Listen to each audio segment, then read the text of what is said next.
नमस्कार, आप देख रहे हैं जेएमडी न्यूज में हूं आपके साथ अंकुर पांडे। दोपहर के 3 बज चुके हैं और हम बात करने वाले हैं आज की 3 बड़ी खबरों की। तो चलिए खबरों की शुरुआत करते हैं।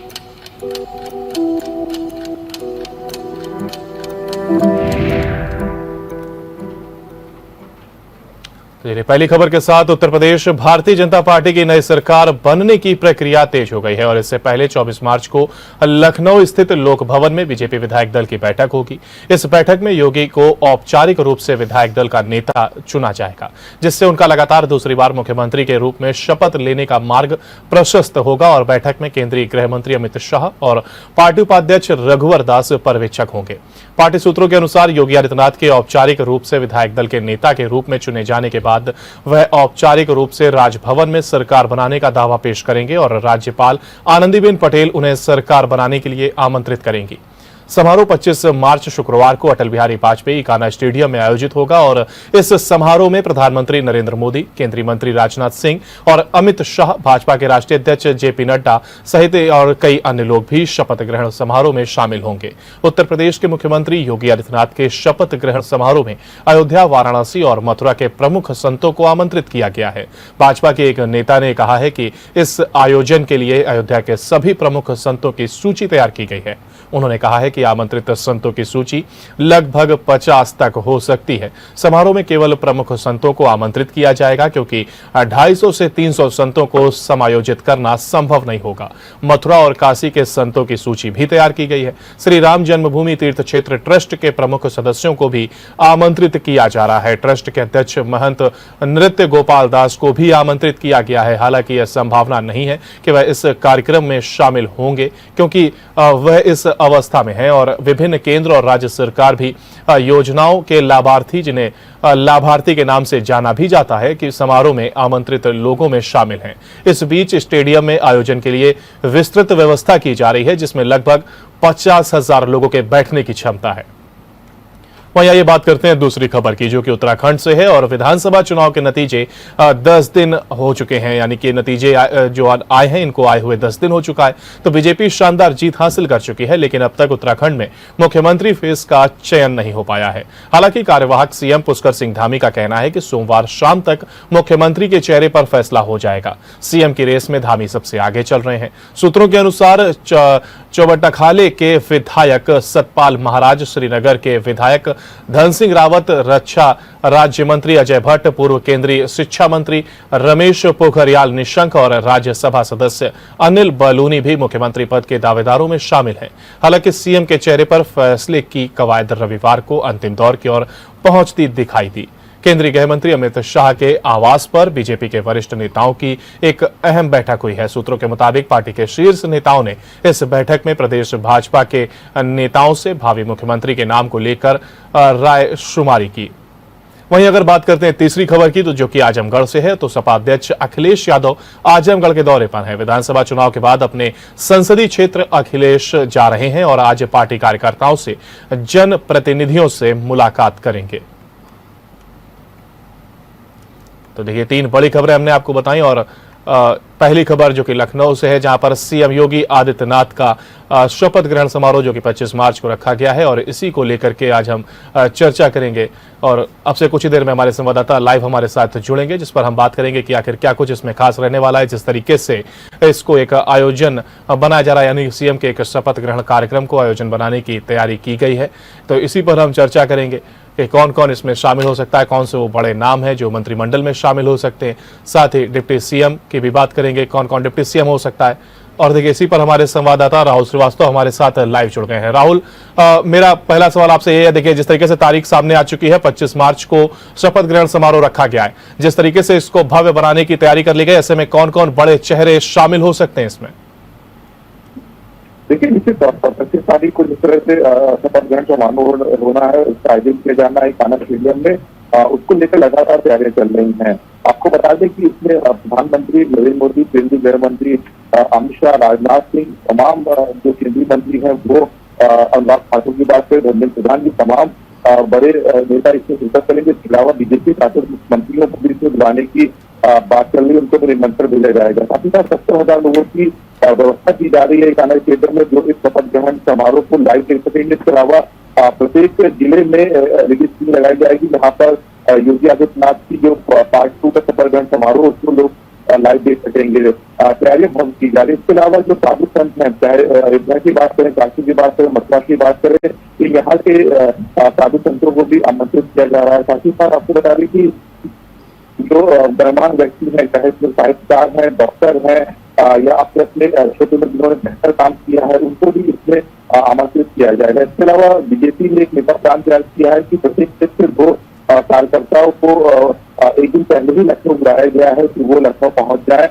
इसकी जिम्मेदारी वहां के विधायकों, सांसदों को, महापौर को दी गई है कि वो इंतजाम करके अपने साथ वहां के कार्यकर्ताओं को न जोड़े। गाँव में काफी मेहनत की, उसके तौर पर काफी बड़ा प्लान तैयार किया गया। 24 तारीख को विधायक दल की बैठक होगी, जिसमें 8 तारीख को मुख्यमंत्री योगी आदित्यनाथ को विधान मंडल का नेता चुना जाएगा। साथ ही साथ दूसरी उपनेता की भी चुनाव होना है, जिसकी घोषणा की जाएगी। तो निश्चित तौर पर तैयारियां पूरी हैं।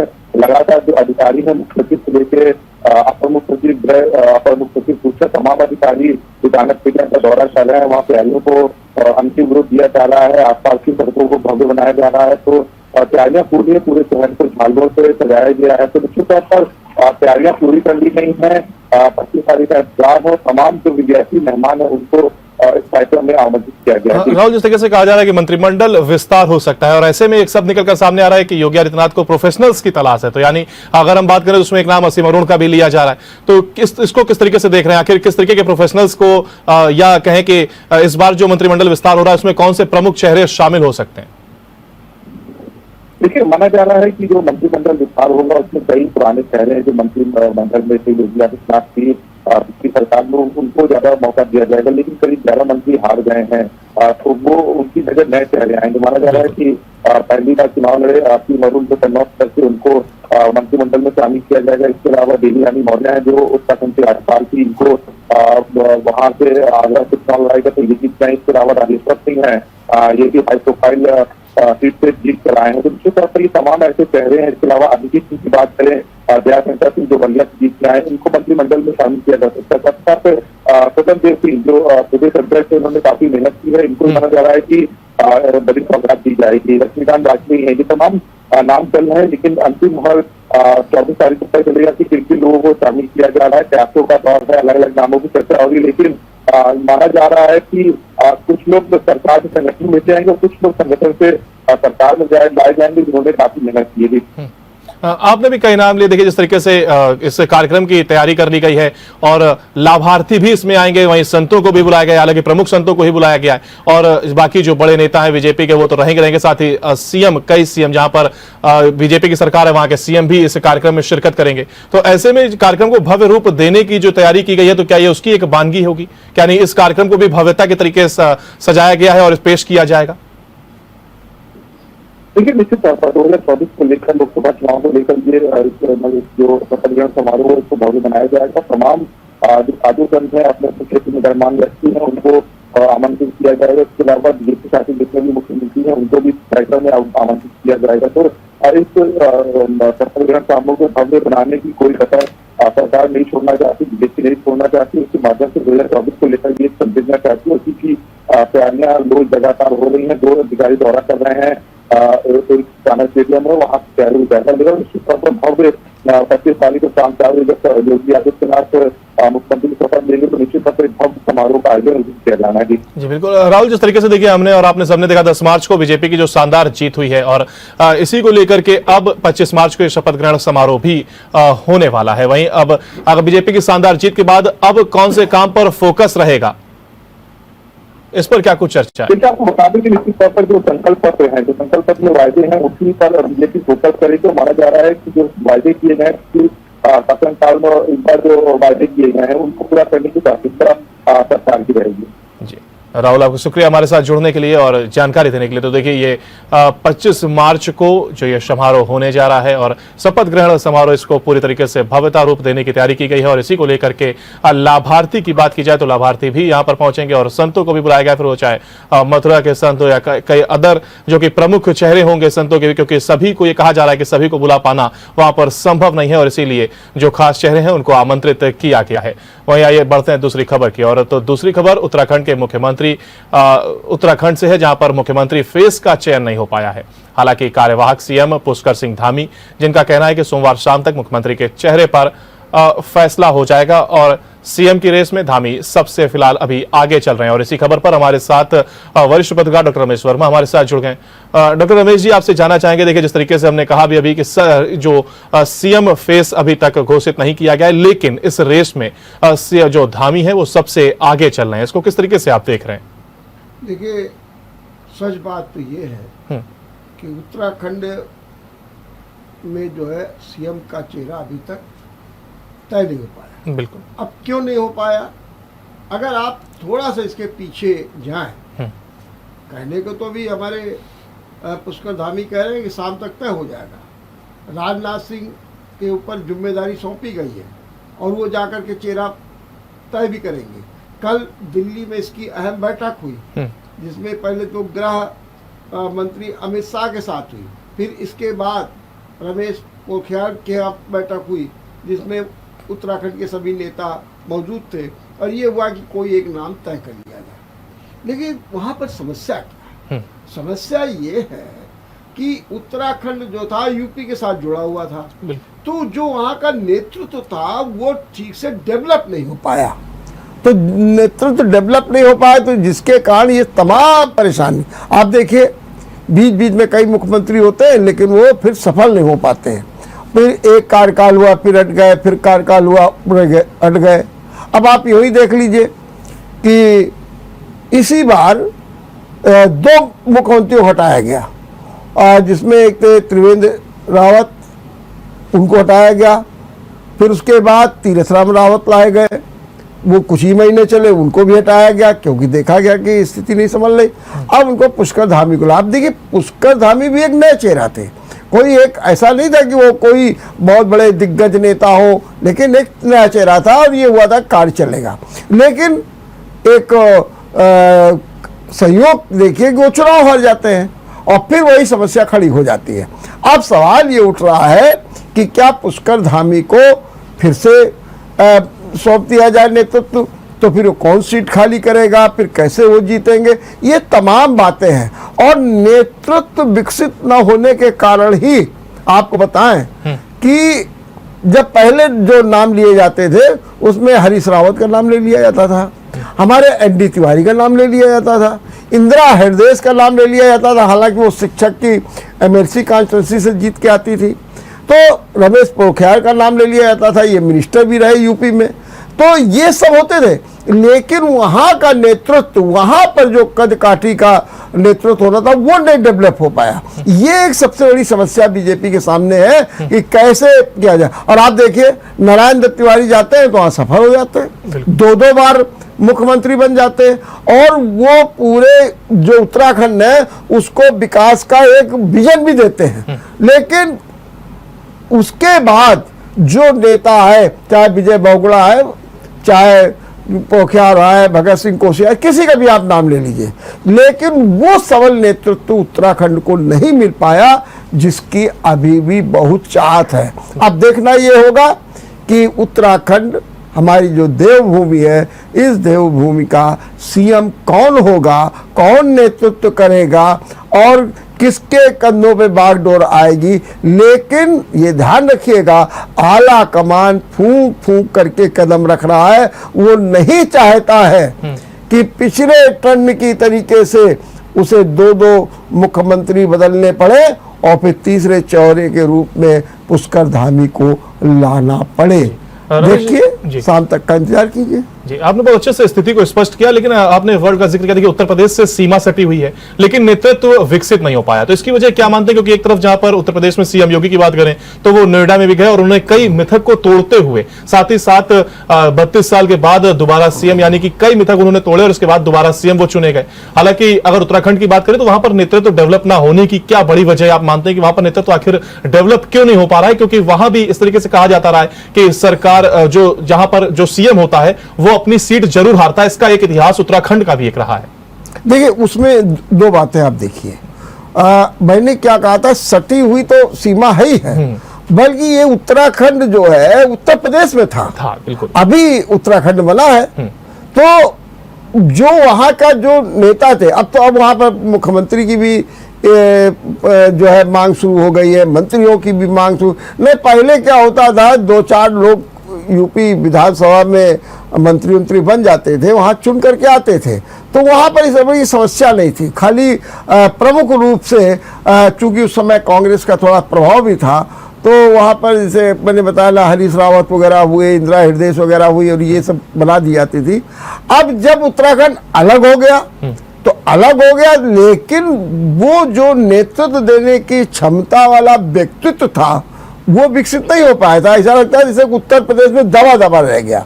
और जब उत्तराखंड बना तो वहां पर ये समस्या, इसीलिए आप देखिए अभी तक कोई भी एक नेता इस तरीके का नहीं हो पाया जो पूरे उत्तराखंड को संभाल करके रख सके। और मैंने जैसे पहले भी अभी जिक्र किया कि ले दे करके नारायण दत्त तिवारी, हरीश रावत, अब देखिए वहां का स्थिति भी, हरीश रावत फिर चुनाव हार गए, उनकी बेटी अनुपमा रावत जरूर जीत गई है, और वो कह रहे हैं कि नहीं विपक्षी कमान। वहां पर इंदिरा हृदय से एक नेता थी, दुर्भाग्य से वो भी नहीं है।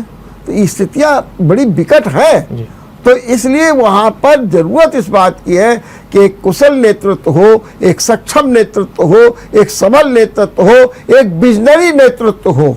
और देखिए उस नेतृत्व को उत्तराखंड किस प्रकार से प्राप्त करता है, ये तो भारतीय जनता पार्टी की रणनीति और उसका जो है दूरदर्शी प्रभाव ही देखने को मिलेगा। जिस तरीके से आप बता रहे हैं, इससे में हम ये जानना चाहेंगे आपसे कि आखिर क्या एक वरिष्ठ पत्रकार के तौर पर आप क्या देखते हैं, भाजपा के पास धामी के अलावा कौन कौन से चेहरे हो सकते हैं, या फिर कोई ऑप्शन ही नजर नहीं आ रहा? नहीं, ऑप्शन तो हर चीज का होता है।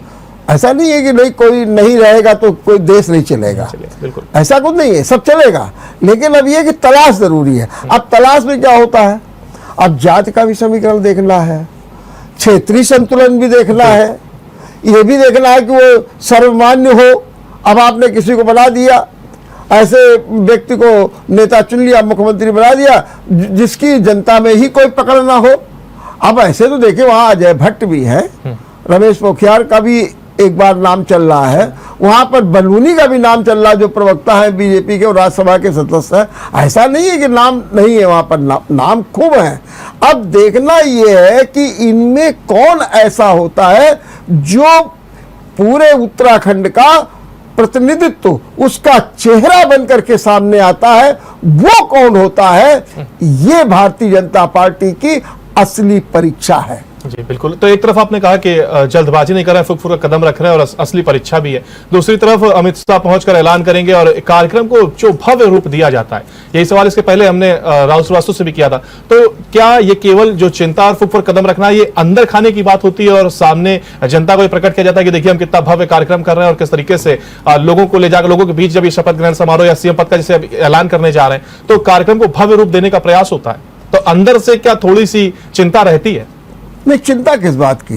देखिए जो बात है कि अभी जो भी तय हो जाएगा कौन सीएम होगा देवभूमि का, उसके बाद भव्य समारोह होगा। और बिल्कुल अच्छा, एक बात और भी है कि भारतीय जनता पार्टी एक धमाका करती है, बिल्कुल जनता में एक प्रभाव डालती है। पहले क्या होते थे, शपथ ग्रहण समारोह हो गए किसी को पता ही नहीं चलता था, और शपथ ग्रहण समारोह होते कहाँ थे, राजभवन के होते थे। तो राज्यपाल जी पहुंच गए और मंत्री लोग पहुंच गए और कुछ उनके लोग पहुंच गए, हो गया समझ गया, पता ही नहीं चल रहा था। अब ये कि जनता में उसकी छाप पड़े, जनता में एक प्रभाव पड़े, इसलिए अब देखिए इकाना स्टेडियम में हो रहा, बिल्कुल, और कौन नहीं बुलाया जा रहा। होंगे तो प्रधानमंत्री भी होंगे, रक्षा मंत्री भी होंगे, खैर उनका तो वहां पर क्षेत्र भी है। अब आपको देखिए पंजाब में जब चन्नी का मुख्यमंत्री हुआ तो मनीष तिवारी जो कांग्रेस के वरिष्ठ नेता, उन्हीं को निमंत्रण नहीं दिया गया।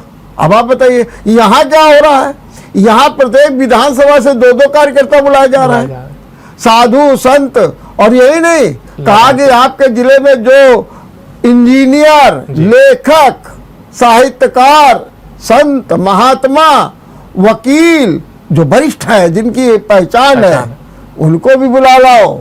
ये सब क्या है, ये एक प्रभाव और जनता से जुड़ने का एक अभियान है।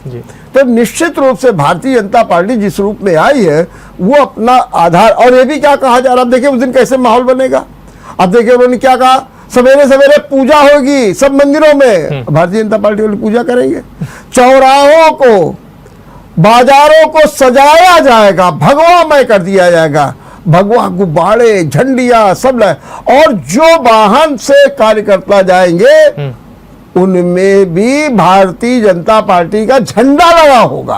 अब आप देखिए क्या है, एक तरीके देखे तो 25 मार्च जो उत्तर प्रदेश भगवामय हो जाएगा और ये एक आम जन में एक ऐसा प्रभाव डालेगा कि जिससे सरकार को भी एक नई स्फूर्ति मिलेगी, दिशा मिलेगी और ऊर्जा मिलेगी। इतनी भव्यता का आखिर क्या आप उद्देश्य मानते हैं कि इस तरीके से देखिए, जिस तरीके से आपने कहा लेखक को भी बुलाया जा रहा है, इंजीनियर को भी बुलाया जा रहा है, तो इस तरीके से लोगों तक पहुंचना क्या छाप, क्या ये पूरी कवायद केवल इसीलिए कि छाप छोड़ी जा सके? नहीं, जनाधार बढ़ाया जाए, विस्तार, नए वोटरों की तलाश। देखिए एक बात आप देखिए, वोटर तो है, अब वो पार्टियां क्या करती है कि नया वोटर कौन हमारे पास है। अब देखिए यही देख लिया, अभी एमएलसी का चुनाव हो रहा है, अब उन्होंने देखा कि जिन लोगों ने हमको भरपूर समर्थन दिया तो उनको टिकट भी दे रहे हैं। अब आज ही हम देख रहे थे कि वो सपा में 36 सीटें हैं, 21 यादव को दी गई। उन्होंने देखा भैया ये हमको साथ दे रहे हैं। बीजेपी में देखिए, बीजेपी में वही स्थिति हो गई, वहां पर भी देखा कौन दे रहा, पिछड़ा वर्ग सबसे ज्यादा वोट दे रहा है। कौन दे रहा, ठाकुर वोट दे रहे हैं, 16 सीटें 11 सीटें। तो ये क्या है, ये अपने अपने उस क्षेत्र में अपने को मजबूत करना है नए। और आप देखिए मजे की बात देखिए, अगर आपने हमको नहीं माना तो हम भी आपको नहीं मानेंगे। दोनों की सीटें देखिए, लेकिन दलित में एक को भी उम्मीदवार नहीं बनाया, किसी ने नहीं बनाया। तो ये सब क्या है, ये सब राजनीति है। और ये राजनीति है कि हमको अपना जन आधार मजबूत करना है। जो हमको दे रहा है हम उसको देंगे, और जो नहीं दे रहा है चुपचाप बैठ जाएंगे। तो यानी ये नए दौर की राजनीति और विस्तारवाद की राजनीति है और अपने नए वोटरों की तलाश है। फिलहाल रमेश जी, आपका हमारे साथ जुड़ने के लिए बहुत बहुत शुक्रिया, और आपने बहुत अच्छे से समझाया कि किस तरीके से देखिए क्या स्थिति रहने वाली है।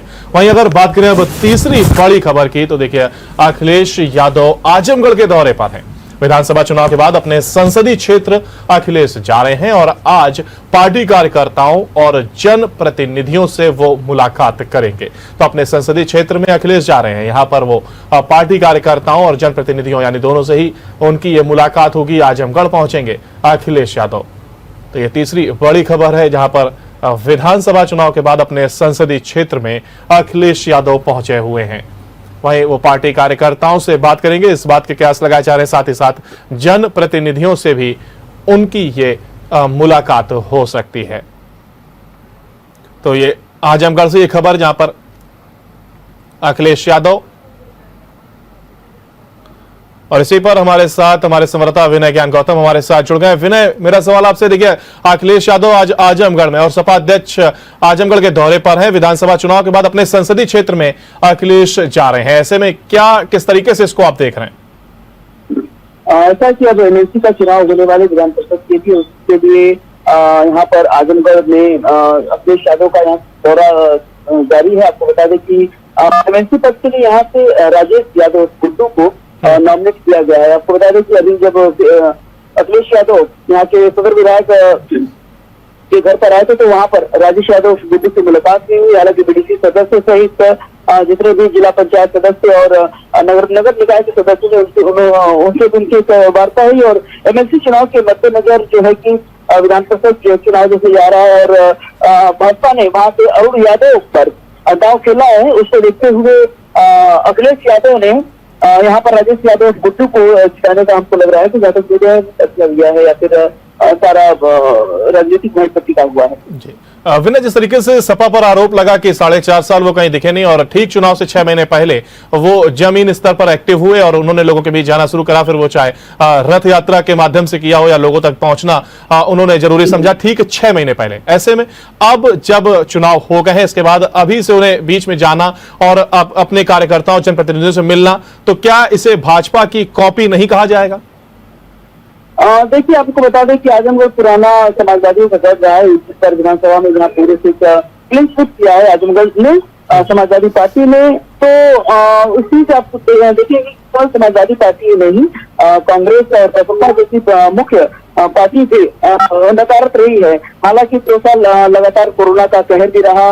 इस बीच भाजपा के विधायक भी आम जनमानस से कटे रहे। तो केवल सपा पर ये कहना तो ठीक नहीं होगा, लेकिन ये भी सही है कि विरोध में विपक्ष के मुद्दे पर समाजवादी पार्टी काफी कमजोर रही है। जी बिल्कुल, अगर आप विपक्ष पर डटकर सामने नहीं आएंगे विपक्ष के तौर पर, तो आप सत्ता में कैसे काबिज होंगे, एक बड़ा सवाल खड़ा होता है। वहीं अगर बात करें कार्यकर्ताओं और जनप्रतिनिधियों से जो मुलाकात होने जा रही है, तो इसका क्या उद्देश्य रखा गया है, किन चीजों को लेकर के चर्चा हो सकती है? मैंने आपको पहले बताया था एमएलसी का चुनाव होने वाले विधान परिषद सदस्य के यहाँ से लोगों को नॉमिनेट सभी राजनीतिक दलों द्वारा किया जा रहा है। तो राजेश यादव बुट्टू करके आजमगढ़ से भी एक नॉमिनेशन समाजवादी पार्टी की तरफ से किया जा रहा है। वहीं आपको बता दें कि भारतीय जनता पार्टी ने भी वहां पर एक यादव उम्मीदवार पर दांव खेला है। उनका नाम है अनंत सिंह, जो है कि रमाकांत यादव के पूर्व सांसद के बेटे हैं। तो अब ये देखना होगा कि क्या यादवों के गढ़ पे भाजपा ने जो यादव पर काट खेला है उस पर समाजवादी पार्टी की जीत होगी या फिर भाजपा की, तो ये देखने वाली बात होगी। जी, तो क्या माना जाए, क्या ये केवल एक मुलाकात है या फिर चुनाव को देखते हुए तैयारी शुरू हो गई है? इस बार सपा भी मैदान में अच्छे से लड़ाई लड़ने वाली है। जी हाँ, ये पूरा का पूरा जो है कि पेच चुनाव को लेकर ही। हालांकि परसों बड़ी खबर आई थी जहाँ पर 2 गाँव में, जहानागंज का किशनपुर गांव और एक और गांव में जो है कि समाजवादी पार्टी के को वोट देने पर जो है कि राजगढ़ बस्ती और कनौजिया बस्ती में भाजपाइयों द्वारा मारपीट की घटना आई थी। तो वो भी खबर काफी सुर्खियां बटोरी थी। तो ये दोनों बातें हैं। उस बहाने अखिलेश यादव यहाँ पर आए हुए हैं, वही विधान परिषद का चुनाव भी है। तो एक तीर से 2 निशाने साधे जा रहे हैं। जी बिल्कुल, एक तीर से ये 2 निशाने, और कितनी कामयाब होती है सपा इस बार भी देखना होगा, और कितनी मजबूती से वो मुकाबला करती है सत्ता पार्टी का, या फिर कहें पक्ष में आने के लिए किस तरीके का मुकाबला वो रखती है इस बार। विनय, हम आपको हमारे साथ जुड़ने के लिए, जानकारी देने के लिए बहुत बहुत शुक्रिया। तो देखिए, ये 3 बड़ी खबरें हमने आपको बताई जिस पर हमने चर्चा करी। सीएम योगी जो कि 25 मार्च को लेकर के जो ये शपथ ग्रहण समारोह रखा गया है देहरादून से, बड़ी खबर पर हमने बात करी सीएम के चेहरे को लेकर के कि आखिर किसके चेहरे का ऐलान हो सकता है जो 5 साल उत्तराखंड की सत्ता पर काबिज होगा, और आजमगढ़ से जहां पर अखिलेश यादव ने जनप्रतिनिधि और कार्यकर्ताओं से ये मुलाकात की है। तो आज के इस कार्यक्रम में 3 बजे 3 खबर पर इतना ही। बाकी की तमाम जानकारी के लिए आप बने रहिए जेएमडी न्यूज के साथ। नमस्कार। अगर आपको हमारा वीडियो पसंद आया हो तो हमें लाइक करें, सब्सक्राइब करें और ज्यादा से ज्यादा शेयर करें, और हाँ, बेल आइकॉन दबाना ना भूलें ताकि हर खबर का अपडेट आप तक पहुंचे तुरंत। आप हमें इंस्टा, ट्विटर और फेसबुक पर भी फॉलो कर सकते हैं। हमारी आईडी है @JMD News Flash।